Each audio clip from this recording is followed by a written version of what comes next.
Confianza, el SENA es confianza, porque es con formación que mi país avanza. Cuando creemos, juntos creamos, porque en el SENA apoyamos las ideas de todos los colombianos. Cuando creemos, creamos, en el SENA somos emprendimiento, confiamos en tu talento. Formamos de manera correcta, le aportamos la legalidad, porque para que Colombia crezca generamos progreso con equidad.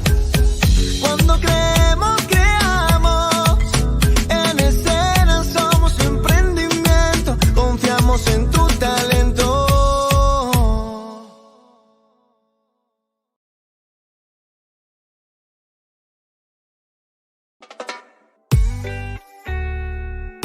Vuelve a Experiencias que Forman. Si eres aprendiz SENA, estudiante o te interesa la industria cinematográfica, es momento de participar en esta iniciativa.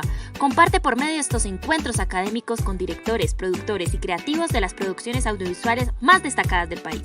Todas las experiencias que ayudarán a que tus competencias se sigan fortaleciendo. Te esperamos con este ciclo de charlas que darán inicio el 17 de febrero y que se realizarán 2 veces al mes durante lo corrido del año.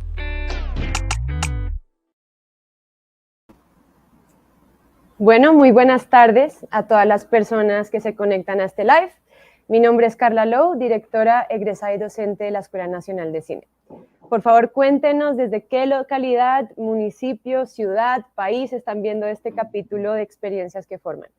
Si es la primera vez que se conectan, incluso si ya nos han visto, les recuerdo que Experiencias que Forman es una estrategia de formación virtual creada a través de la alianza entre la Comisión Fílmica de Proimágenes Colombia, el SENA, y la Escuela Nacional de Cine, para compartir el conocimiento de los expertos y las expertas detrás de las producciones que han recibido certificados de inversión audiovisual, o sea, el SINA, y estímulos de Fondo Fílmico Colombia, FFC. Recordamos que todos estos incentivos provienen de la Ley 1556 del 2012. Esta ley busca el fomento de la industria cinematográfica y audiovisual a través de beneficios que promueven a Colombia como destino de producción. Como siempre, si ya han seguido estas conversaciones, ustedes sabrán que cada uno de nuestros invitados e invitadas están aquí porque el proyecto o los proyectos que forman parte se realizaron gracias a estos incentivos otorgados por el Gobierno Nacional a través de la Comisión Fílmica de Proimágenes Colombia. Antes de continuar, enviamos un saludo a todas las personas que están detrás de estas pantallas, haciendo posible este encuentro. Al equipo del SENA, el equipo de la Comisión Fílmica, a la Escuela Nacional de Cine, y también un saludo a nuestro compañero de set, David Calero, intérprete de lengua de señas colombiana. Bueno, antes de iniciar, quisiera recordarles que el éxito de esta charla depende mucho de la participación a través de las preguntas que nos hagan todos ustedes acá en el chat. Recuerden que estamos transmitiendo a través de las redes de Proimágenes en Facebook, SENA Comunica también en Facebook y YouTube, y la Escuela Nacional de Cine por Facebook. A través de todos estos canales pueden escribirnos, participar y conversar con nosotros y con nuestra invitada del día de hoy. Bueno, entonces, ahora sí a lo que vinimos. Hoy tenemos una invitada increíble con quien vamos a hablar de cómo es la transición de las artes escénicas al cine y todo lo que rodea eso. Con ella vamos a tener una conversación que nos permita aprender de su experiencia. Analía es vestuarista. Ella estudió diseño de indumentaria. Al comienzo de su vida profesional trabajó en algunas marcas de ropa, comenzó con el camino del vestuario en obras de danza y de teatro, y ahí ya se adentró al mundo audiovisual. Actualmente trabaja en cine, publicidad, teatro y danza. Bueno, Analía, es un gusto saludarte de nuevo y bienvenida a Experiencias que Forman. Hola, Carla, ¿cómo estás? Bien, todo en orden. Bueno, entonces, hemos escuchado siempre de términos como vestuarista, diseño de vestuario, pero realmente, ¿qué significa ese rol? ¿Qué significa ese rol? Un montón de cosas significa. Es un rol, es parte de lo que sería el rompecabezas que arma lo que vemos visualmente, ¿no? Como lo que vemos cuando vemos una peli o cuando vemos inclusive una obra de teatro, una obra de danza. Hay un montón de engranajes alrededor para que eso suceda. Entonces, el vestuario es una parte muy importante porque es la parte en la cual los personajes cobran vida, ¿no? A través del vestuario, a través de las ropas que van a llevar sus personajes. Entonces, es parte de, digamos, de poder visualizar cuál es el carácter del personaje, ¿no? Como dramatúrgicamente hablando. No sé si eso responde tu pregunta. Sí, exacto. Entonces, obviamente sé que cada proyecto es diferente y requiere cosas distintas, pero en tu experiencia y en los proyectos en los que has trabajado, ¿cómo funciona la metodología? O sea, ¿es basado en la intención del director o directora del área de dirección o es en el área de dirección de arte donde empiezan a mirar las paletas de colores o esa creación de personajes? ¿Cómo funciona eso? Sí, básicamente sí se trabaja en conjunto, es un trabajo muy en conjunto porque sí hay siempre una directora, un director de arte que se encarga de hacer una bajada estética con respecto a la paleta de color, básicamente, y cuál va a ser el concepto, ¿no? Porque no depende solo de la paleta de color, sino de la luz, de los valores del color que se quiere trabajar. Cuando me refiero a valor, me refiero a la cantidad de luz que tiene un color, digamos, o sea, si va a ser desaturado o saturado.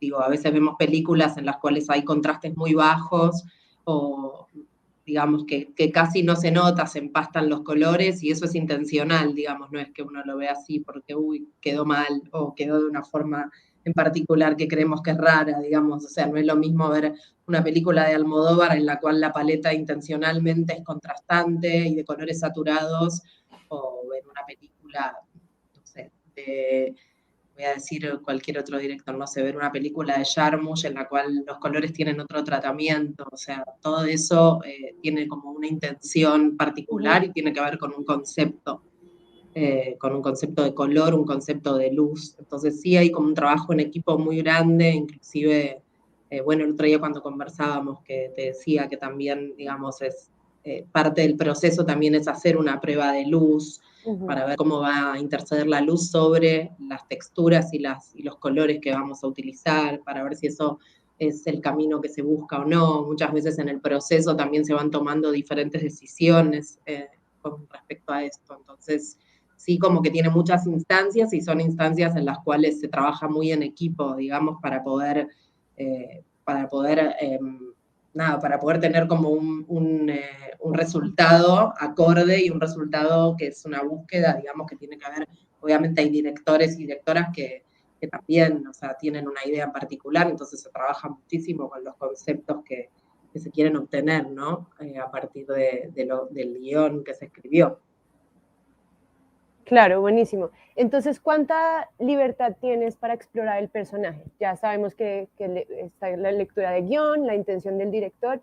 Cuando entras tú a imaginarte, o sea, literalmente las texturas, las fibras, todo lo que compone un personaje, ¿cuánta libertad es? O sea, uno, ¿cómo mide eso?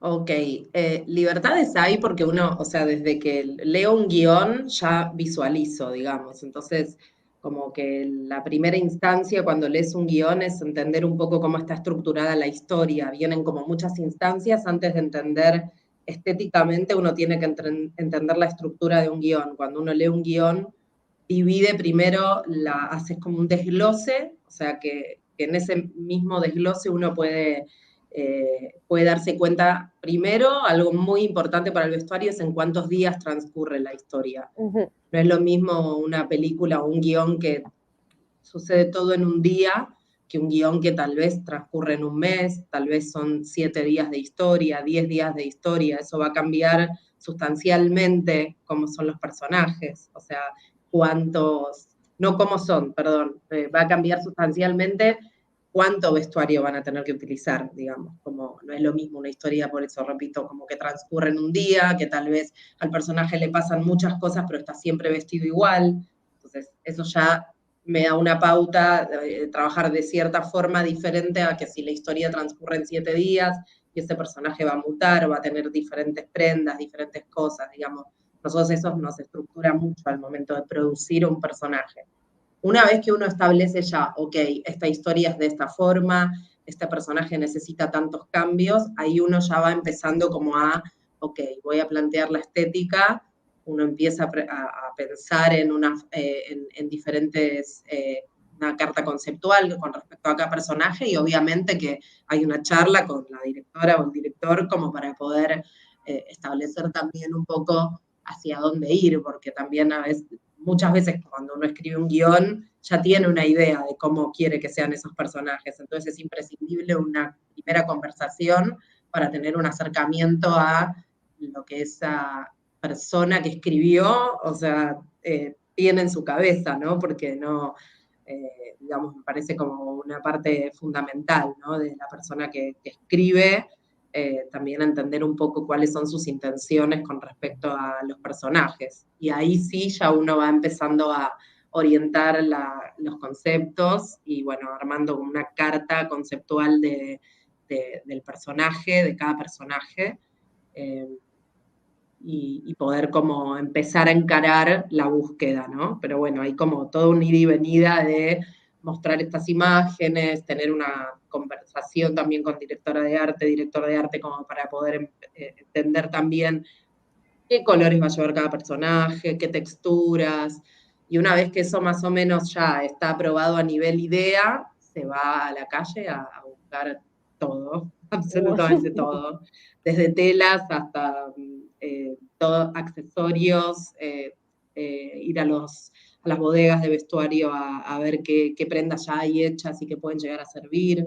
A veces se realiza de cero y a veces se alquila, o sea, dependiendo un poco de la producción o lo que se necesite. O sea, no es lo mismo si uno quiere como deteriorar prendas, no sé, esto que decía de una historia que transcurre toda en un día, no es lo mismo, porque si yo necesito que ese vestuario aparezca y aparezca en diferentes estadios, necesito duplicar, triplicar, cuatriplicar el vestuario. Entonces, va a tener que ser sí o sí realización o compra, y hay veces que sí, que se puede alquilar. Claro. No sé si se entiende, como, digamos, es como requerimientos diferentes de acuerdo a como lo que se necesite, Del proyecto. Como, claro, exacto. Claro. Y bueno, y para llegar al resultado final, ¿de dónde sacas referentes o si tienes algún tipo de ritual para meterte en la cabeza del personaje? ¿Cómo es esa creación de vestuario? Bueno, primero me parece fundamental igual tener una conversación con guionistas, directores, porque ahí ya hay una primera bajada conceptual que tiene que ver con lo que tienen en su cabeza con respecto al personaje, ¿no? La persona que escribió el guión es una persona como muy importante desde ese lugar, ¿no? Como esta primera conversación hace una primera bajada de hacia dónde quieren ir con los personajes. Y luego ya es, bueno, o sea, obviamente de ahí ya es como salir a la búsqueda de imágenes. Hoy también hay algo entre como lo que nos pasa a todos, como con el tema de poder entender, o sea, poder entrar a internet y poder tener un sinfín de imágenes y de material, pero que también eso hace que también sea muy infinito. Entonces, como que a veces uno puede poner una búsqueda, pero hay que como profundizar muchísimo en la búsqueda. Por eso está bueno como tener bastante información acerca de cuáles son los artistas plásticos que manejaban ciertas paletas, ciertas estéticas, inclusive series o películas que hayamos visto en las cuales vimos ese tipo de paleta que estamos buscando, o que, no sé, tal vez hay algún personaje que nos recuerda a algo que queremos volver a hacer en esta película, entonces, como decir, bueno, ay, sí me acuerdo de tal personaje de esta película, o no sé, ciertos personajes que inclusive aparecen en pinturas, que a veces uno puede como recurrir a buscarlas. Es como que hay muchísimo material dando vueltas. El tema es como poder tenerlo en claro, como porque hay tanta información dando vueltas que a veces es difícil como poder concretar, ¿no? Como poder decir, bueno, ok, agarro este personaje de esta pintura y este personaje de esta película y los veo juntos y tiene sentido. Por eso es como muy claro el tema del concepto. La verdad es que recurro como a miles de imágenes, pueden ser imágenes inclusive de fotógrafos de la década del 70 que tienen múltiples imágenes para mostrarnos interesantísimas, hasta, no sé, hasta series súper actuales en las cuales hay desarrollos de personajes que están buenísimos también, digo, como, depende muchísimo de lo que, digamos, del guión, ¿no? Claro, claro, claro. Y de todo este proceso de creación, ¿cuál sería tu mejor momento? Mi mejor momento, me gusta muchísimo realizar, me gusta muchísimo la realización de cero, entonces me gusta muchísimo salir a la búsqueda de telas, es como de mis cosas favoritas. Obviamente que un momento muy lindo también es cuando lees un guión, entonces empezar a entender un poquito qué pasa en la historia, me gusta mucho eso también. Pero bueno, sí, del proceso digamos, de búsqueda y realización es como de los que más me gusta, digamos, como salir a la calle y buscar las telas, mirar una tela y darte cuenta que esto puede servir para este personaje, o encontrar ahí el momento mágico en el que encontrás una cosa y decís, esto va a estar buenísimo para este vestido, o este pantalón, o este chaleco, lo que sea, como es un momento muy lindo poder encontrar ahí una magia en el medio de la calle, ¿no? Como, bueno, nada, en Medellín estuve mucho y hay unas magias interesantísimas ahí en el Hueco. Me El Hueco imagino. el Hueco es un gran lugar de inspiración para mí. Claro, lleno de estímulos, colores. Bueno, Lleno. sí, lleno, punto. Cuando ya después de toda esta creación ya la tienes, ya escogiste los materiales que son, las telas que son, cuando ya estás enfrente del actor o la actriz en la prueba de vestuario, ¿cómo funciona ese momento? ¿Cómo te sientes en ese momento al ver todo lo que has estudiado y creado encima del vehículo, del cuerpo que va a contar la historia? Sí, bueno, es un momento muy particular. La otra vez justo te contaba esto de que, ¿no? Como que, digamos, el vestuario, a diferencia de las personas que se dedican más al sector de arte y de escenografía, bueno, hay un pequeño detalle que es que estamos vistiendo un cuerpo, que no es lo mismo que vestir un espacio. Entonces, vestir un cuerpo es algo bastante particular y que no depende solamente de que uno pueda decir, bueno, me imaginé este personaje con este tipo de prendas y este tipo de estilo, porque después por ahí, bueno, eligen un actor que era muy diferente al que te imaginabas. Entonces es muy importante también tener el casting hecho como bastante, o sea, yo diría que es un 90% importante, digamos, al momento de estar en la búsqueda de prendas y de telas para un personaje, porque eso nos va a dar lo que se le llama en cine el physique du rôle, ¿no? Como es, cuál es físicamente ese personaje, cómo es, ¿no? Digamos, no es lo mismo una persona mayor que, no sé, que tiene un cuerpo encorvado, que una persona mayor erguida, alta y esbelta, que una persona mayor que tiene panza y no sé, y es pelado, no sé, es como que hay muchísimas cosas que pueden influir en vestir a un personaje. Y el momento de la prueba de vestuario es un momento muy, muy importante para nosotros porque es el momento en el cual uno va a ponerle todas esas prendas a esta persona, y esta persona va a pasar a ser una persona, va a pasar a ser un personaje que va a ser, digamos, un rol en una película. Entonces, es importante porque es como que empiezan a habitar las prendas, y habitar las prendas es llevarlas de cierta forma, ¿no? No es lo mismo una persona, o sea, digamos, puede haber una misma campera le digo yo, chaqueta, puede haber una misma chaqueta, pero esa misma chaqueta se la pones a un cuerpo y se la pones a otro y van a quedar completamente distintas. Entonces, las prendas hablan cuando están en el cuerpo. Claro. Y es algo muy interesante, como una alquimia muy interesante que sucede en las pruebas de vestuario, cuando un actor una actriz se miran al espejo y empiezan a habitar eso que uno les está poniendo y empiezan como a gesticular y a hacer cosas y a mover las prendas sobre su cuerpo y ver cómo las llevan, caminan con eso, ven cómo pueden llevarla de un modo que les sirva para ese personaje. Entonces es un momento muy interesante. Claro, como si al ponerse la ropa que se pusiera en la piel de ese personaje. Exacto, que se transforman en ese personaje y bueno, es algo muy interesante. Claro, qué momento tan mágico. Sí, es un momento muy mágico. Ay, y bueno, y eso también me lleva a pensar en cómo abordas los estereotipos a la hora de crear, pues porque uno a veces piensa en un personaje y de una se refiere a un cierto tipo de vestimenta. Entonces, ¿tú cómo abordas estos estereotipos a la hora de crear?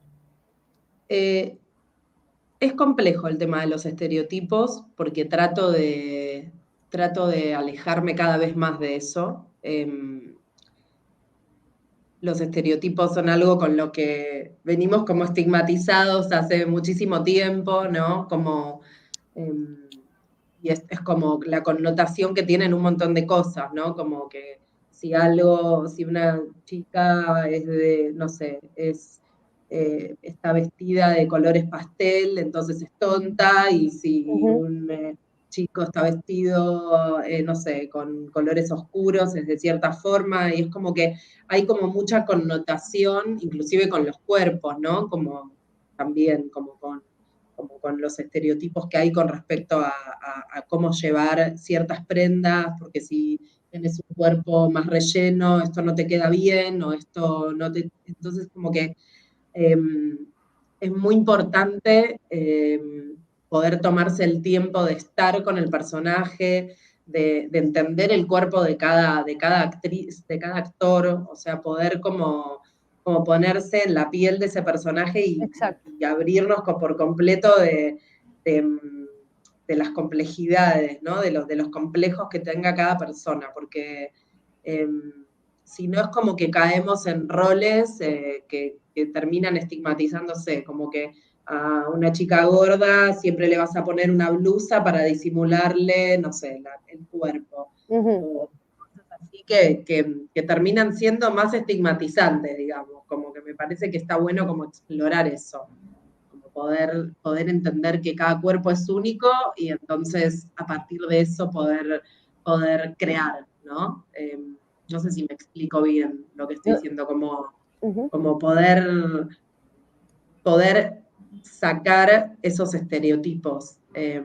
Igualmente es algo muy difícil porque también hay cosas que tienen que ver como con íconos, ¿no? Digamos, entonces... Enfermera. Digamos, ¿Cómo? Como por ejemplo una enfermera, si en el guión dice enfermera, pues lo que tú dices, ciertos íconos, si solo sale en pantalla... Por supuesto, cuando hablamos de uniformes y es diferente, o sea, yo me estaba obviamente refiriendo más al tema de los cuerpos y a lo que pasa con estigmatizar ciertas, no sé, que una persona mayor se tiene que vestir con un batón, ¿no? Y es como, bueno, no siempre, una persona mayor puede vestirse de múltiples formas y bueno, y eso también es tarea del guión, creo yo, ¿no? Hay una instancia previa también que tiene que ver un poco con qué tipo de persona de tercera edad está describiendo ese guión, o qué tipo de persona con un cuerpo particular describe ese guión, ¿no? Porque también los guiones son los que muchas veces estigmatizan ciertos roles. Entonces, me parece que el cambio está también en que el guión no estigmatice, que desde la estética uno puede como colaborar a que esas ideas tomen forma de una forma lo menos estigmatizante posible. Me parece que es como que es un trabajo muy en conjunto, porque si uno trata de no estigmatizarlo estéticamente, pero el guión sí estigmatiza, entonces no, es como que se generan ciertas incongruencias. Claro, de acuerdo, el ejemplo perfecto que das, eso de los colores pasteles y los rosaditos para enfatizar en un rol de sexo de la mujer débil, etc. Entonces es interesante también como desde el vestuario se pueden empezar a cambiar ciertos códigos, ciertas cosas. Por ejemplo, si hay un personaje, un consumidor, el estereotipo siempre lleva a hoodie, oscuro. Entonces lo que tú dices, volver al guión y entender el alma del personaje y el porqué y cuál sería su rutina Sí, por matutina. supuesto. Hay estigmatizaciones de todo tipo. Inclusive una persona, no sé, por ejemplo, cuando se describe un ladrón, siempre se lo describe como que está tapado y se pone un hoodie con capucha y entonces sale así, y entonces cualquier persona que está así es como, ay, bueno, ya es un ladrón, y es como, no, o sea, como que nada que ver, pero es como que eso sucede muchísimo y creo que es algo que pasa mundialmente, no solo en Latinoamérica, pero hoy en día, bueno, bueno, yo estoy en Argentina en este momento y sucede muchísimo, o sea, muchos roles que estigmatizan, inclusive roles, ¿no? Roles que si es servidumbre es de cierta forma y tiene cierto color de piel, y si es, no sé, si es una persona de clase alta es de otra forma, y eso yo creo que son roles que tienen que empezar a quebrarse inclusive desde los guiones, desde a quienes se Casting. le hace casting, a qué rol. Me encantaría vestir a una persona de clase alta que no sea rubia alguna vez en mi vida, y sucede muy poco. O Me sea, imagino, wow. y eso es muy fuerte, como poder, como estaría buenísimo que empiece a pasar, pero bueno, no es un rol solo del vestuario, es un rol conjunto, creo De la yo. mirada, desde el punto de vista de la narración también. Claro, sí, sí, sí. Porque bueno, venimos como de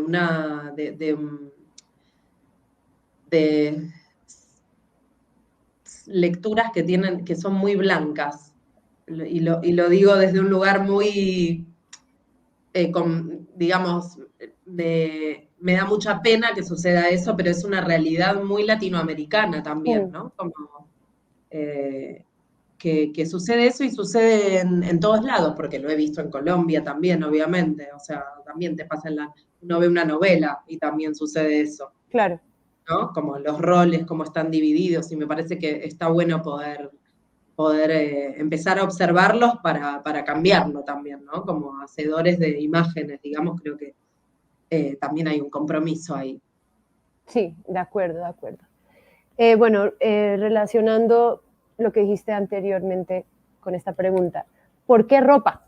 ¿Por qué vestir cuerpos y no paredes? ¿Por qué ropa? ¿Por qué cuerpos y no paredes? Creo que no te podría decir por qué, porque desde muy chiquita siempre me gustó mucho dibujar y me gustó mucho, en un momento hasta pensé en estudiar publicidad cuando estaba en el secundario, y después descubrí que existía la carrera de diseño de indumentaria, que no tenía idea ni que existía, y cuando la descubrí dije como, ay, pero eso quiero yo. Y bueno, y arranqué y nunca miré más para atrás, o sea, nunca dudé.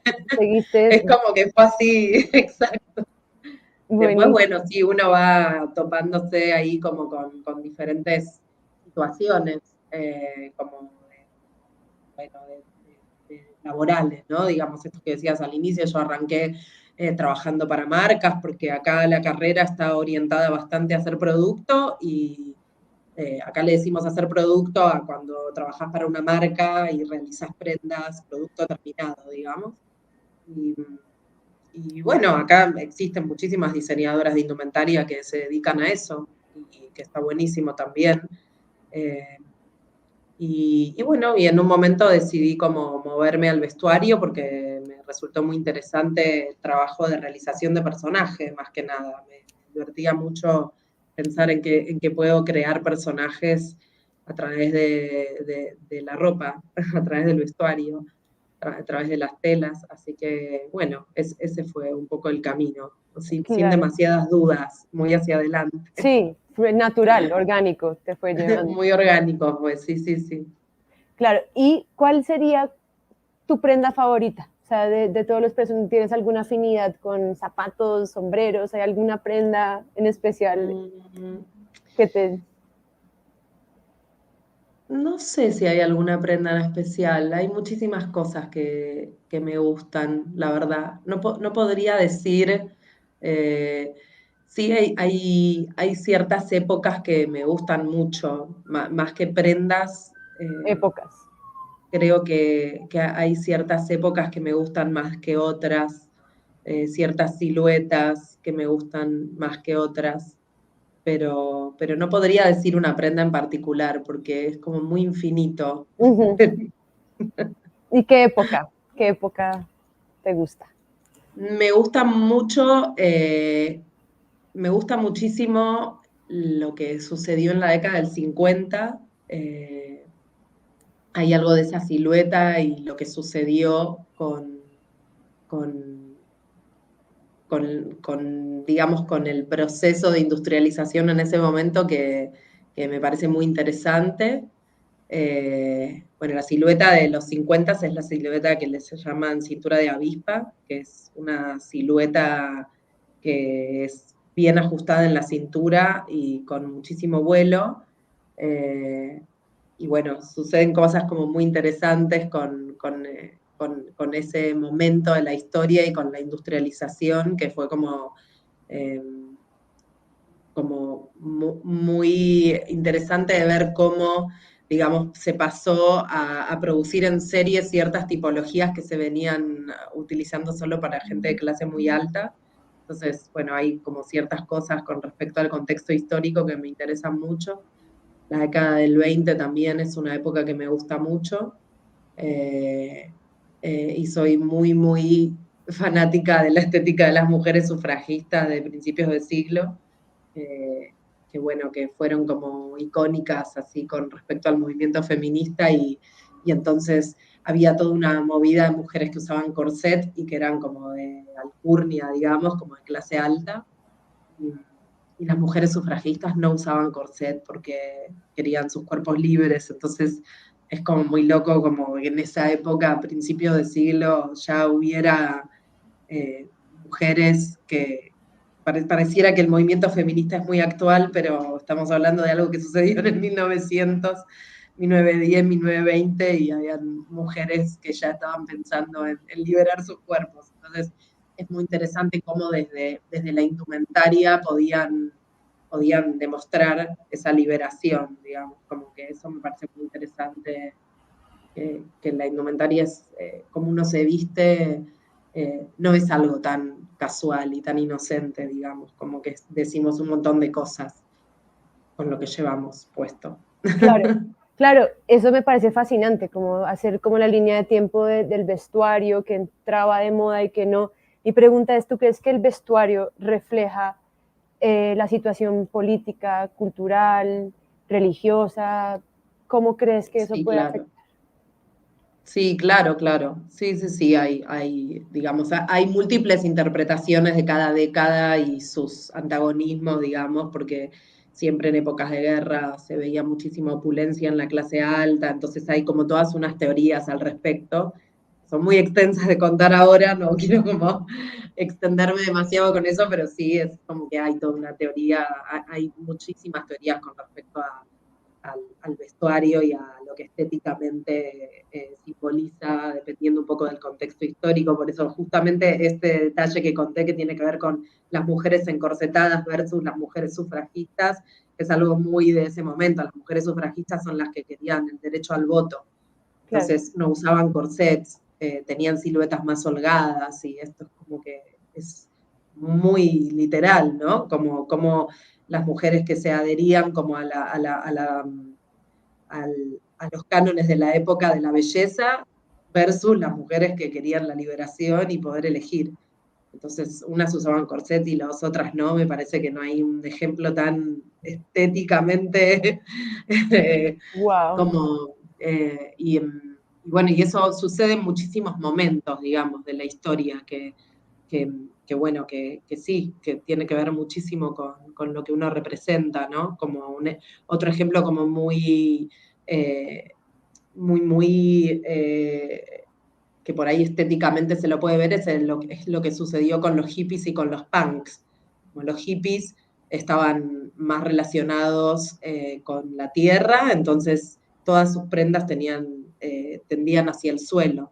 Digamos, los hippies usaban los pelos largos, los pantalones Oxford que se arraigaban a la tierra, ¿no? Como que se perdían en la tierra, para decirlo de un modo, porque es como que son anchos y van así, y tienden hacia el suelo, o sea, es un movimiento que tiende hacia el suelo, estéticamente, como que viene así, y es como un árbol prácticamente. Entonces los hippies tenían esta tendencia que tenía que ver con la conexión con la madre tierra, para decirlo de un modo.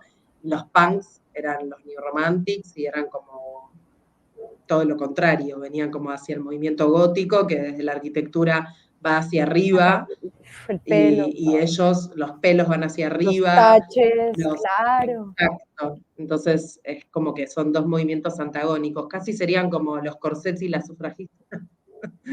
Pero no, en realidad no sería eso, porque no tiene nada que ver conceptualmente, pero quiero decir como que así hay muchos movimientos antagónicos, de lo que llamaríamos tribus urbanas de la indumentaria. Muchísimos ejemplos así puedo nombrar, pero bueno, no voy a No, extender. buenísimos, buenísimos.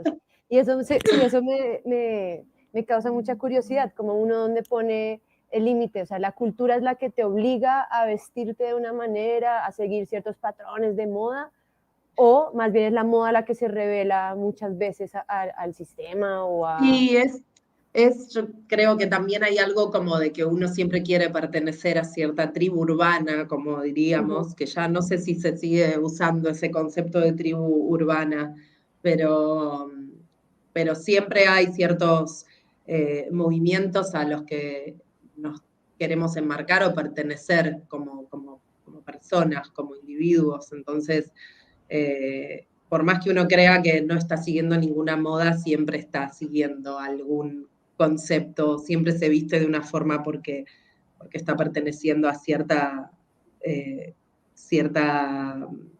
no sé cómo decirlo ya, no sé si llamarle ya tribu urbana, pero bueno, sí, cierto grupo, o sea, es como, son grupos de pertenencia y que nos ayudan a, a- a relacionarnos, a seguir como individuos, ¿no? Como a estar en cierto grupo, a sentir ciertas conexiones con el resto. Claro, así uno diga, ay, yo a propósito no quiero vestirme a la moda, no quiero comerle cuento a igualmente esa decisión ya es una decisión de comunicación. Es una decisión que tiene que... Sí, no sé si le diría que es una decisión de moda, pero decidir que quiero hacer algo, o sea, digo, cualquier decisión, por más que creamos no tomar una decisión o decir me voy a poner cualquier cosa, es una decisión. Claro, Porque claro, esa bueno. cualquier cosa igual la sacamos de nuestro closet. Ajá, exacto, existe un proceso de decisión.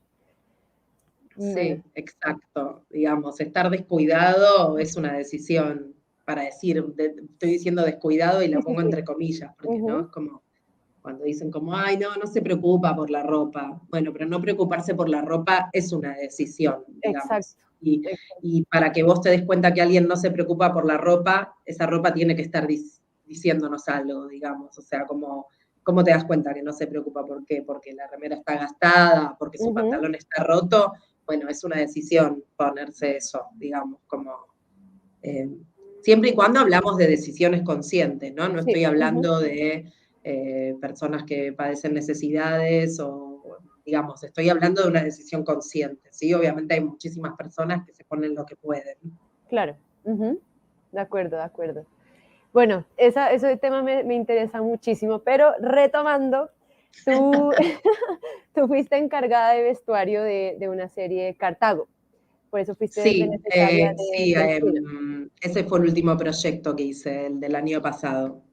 Cuéntanos un poco cómo fue el proceso, cómo fue tu experiencia, ya que Fue un ese fue proceso parte del largo. beneficio del SINA. ¿Cómo? Lo último no te Sí, no, escuché. ya que fuiste beneficiaria del SINA con ese proyecto. Sí, digamos, ese proyecto fue el año pasado, fue un proyecto que arrancamos en julio del año pasado, fue una serie que filmamos en Santa Fe de Antioquia, a una horita de Medellín, la producimos entre Medellín y Bogotá, arranqué a producirla en Bogotá, y el diseño del vestuario estuvo a cargo también de una vestuarista de Israel que vino acá y trabajamos en conjunto, junto con todo un equipo colombiano también de asistentes de vestuario, con las que trabajé también en Medellín y en Bogotá. Y bueno, fue un proceso muy largo porque fue un proceso de realización, o sea, trabajamos, el guión estaba basado en una historia del padre de uno de los guionistas, que fue refugiado de guerra, entonces recreamos un campo de refugiados de guerrilla en la década del 40, Wow. y desde cero hicimos soldados británicos, soldados senegaleses, prisioneros de guerra israelíes, nazis de diferentes lados del mundo, italianos también, o sea, planteamos un uniforme, entonces estuvimos produciendo uniformes con diferentes graduaciones de teñido para que tuvieran diferentes desgastes, así que tuvimos un proceso de 8 o 9 semanas de previa para poder realizar todo eso, porque realizamos casi 170, 180 uniformes de prisioneros, más como unos 30 soldados británicos, más otros 30 soldados senegaleses, con todos sus accesorios, y después todos los protagonistas, que eran alrededor de 25, 30, también cada uno con su vestuario particular, así que tuvimos un trabajo muy, muy intenso. Éramos algunos días entre 5, 6, hasta 7, 8 en el equipo. Wow. Sí, Un macro y proyecto. Arte también tuvo un trabajo muy, muy arduo, con Camila Gudelo, que es la directora de arte con la que trabajo cuando voy allá, que ahora está con un proyecto en Bogotá, me dijo. Así que ella también desde cero construyó ese espacio enorme, un predio en el cual construyeron las casas de cero, que eran como las casas en las que estuvieron los refugiados. Así que muy, muy interesante el proyecto, y se trabajó con una paleta de color muy particular en la cual tuvimos que teñir especialmente todos los uniformes, así que con procesos de gastado, hasta estuvimos gastando ropa con máquinas de pulido a ese nivel. Así Y, que fue interesante, estuvo bueno. y esta decisión del color, ¿es por la investigación que hicieron y lo más fiel, o fue una decisión netamente narrativa para este proyecto? Para ese proyecto en particular nos basamos en un libro que tenía uniformes, imágenes de uniformes originales de los soldados, y al mismo tiempo el director quería una paleta monocromática, entonces también tuvo que ver un poco con una decisión de él de no querer grandes contrastes, así que nos basamos un poco en eso y un poco también en esas referencias que teníamos, y en base a eso empezamos a buscar las telas que habían disponibles en Medellín para realizar. Y también, bueno, por supuesto, en las bodegas también hemos encontrado bastantes cosas en Bogotá, y en Medellín también. Y así que, bueno, fue un poco un mix de cosas, pero el 80% de la serie era realización desde cero, porque era una paleta muy particular. Y hubo Wow. colores que no encontramos y armamos como todo un proceso de teñido con pigmentos, con anilinas, y entonces estuvimos también tiñendo en la bodega que teníamos en Medellín, en Laureles, estuvimos especialmente tiñendo los colores de los prisioneros, porque tenían que tener una paleta muy particular, que iban desde los beige a los grises que tiran un poquito al bisón y a los amarronados. Entonces, medio que producimos una paleta bastante particular con los prisioneros.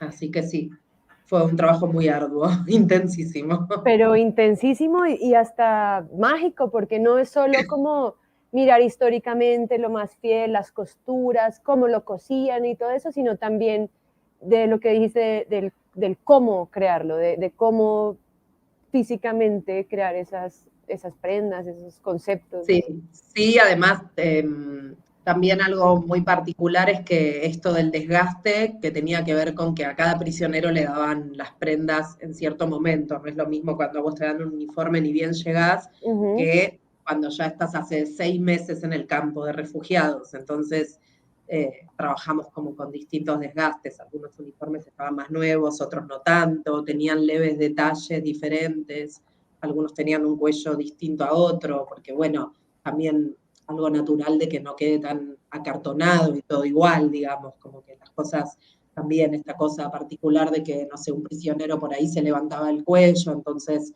usaba Claro. el traje de una forma y otros usaban el traje de otra o O ayornaban su... remangado, Exacto. Arremangado o con el cuello, o le agregaban un botón, entonces llevaban el cuello cerrado, o bueno, entonces como que después ya había como particularidades de cada personaje con cómo llevaba su uniforme. Pero sí, fue un trabajo muy, muy interesante. No, claro que tengo muchas preguntas con respecto a este proyecto, pero ya se nos está acabando el tiempo, entonces quisiera invitar a las personas acá viendo que pregunten, esta es nuestra oportunidad, tenemos acá a una vestuarista con mucha experiencia, entonces preguntemos.